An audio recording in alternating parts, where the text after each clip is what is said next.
তাই মাজত ইমানেই বেয়া যায় মোক খালি কামে কৰি থাকিবলৈ দিয়ে ৰাতিপুৱাৰ পৰা কাম কৰি থাকিলেও মোক দেখাই নাপায় খালি কামেই কৰিব দিয়ে অকণো পঢ়িবলৈও সুবিধা নিদিয়ে হে ভগৱান কি জীৱন এটা দিলা মা কিয় মোক এৰি থৈ গুচি গ'লা তুমি ৰিজু ৰিজু তাই হ'বলৈ ইয়াতে বহি আছে হা কাম বন নাই খালি বহি থাক ইয়াত অকলে অকলে বহি আছো যে বাকী ঘৰৰ কামখিনি কোনে কৰিব হা মই বহি আছিলোঁ কামকেইটা কৰি আহি বৰ ভাগৰ লাগি আছে কিনো কাম কৰিলে তাই কিনো কাম কৰিলে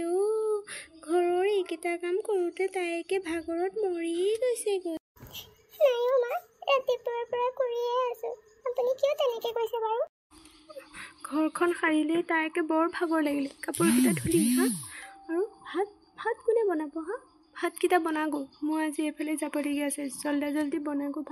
ভাতকেইটা খাই মই ওলাই যাব লাগিব কিন্তু মা মোৰ পঢ়িবলৈকো আছে স্কুলত মোৰ অলপমান হোমৱৰ্ক দিছিল সেইখিনিতো মোক কৰিলোঁ হ'ব পঢ়ি ফালিব নালাগে মাৰৰ মূৰটোতো খালিয়েই এতিয়া আকৌ পঢ়ি পেলাই ফালিব নালাগে যা কিয়নো মায়ে এনেকৈ কৰিছে বাৰু আপুনি কওকচোন মই জানো মাক নিজে মাৰিছোঁ কওকচোন তেওঁ মোক জন্ম দি মৰিলে মই কি কৰিম বাৰু হ'ব এতিয়া একো কৰিব নালাগে যা খালি ভাতকেইটা বনাগৈ এতিয়া মই খাই লৈ ওলাই যাওঁ হ'ব দিয়ক মই বাৰু কাপোৰকেইটা ধুই ভাতকেইটা বনামগৈ মাকৰ মূৰটো খালি এতিয়া আকৌ মূৰৰ ওপৰত উঠি নাচিবলৈ বিচাৰিছে মই তাইক আকৌ মূৰৰ ওপৰত উঠি নাচিবলৈ নিদিওঁ নহয়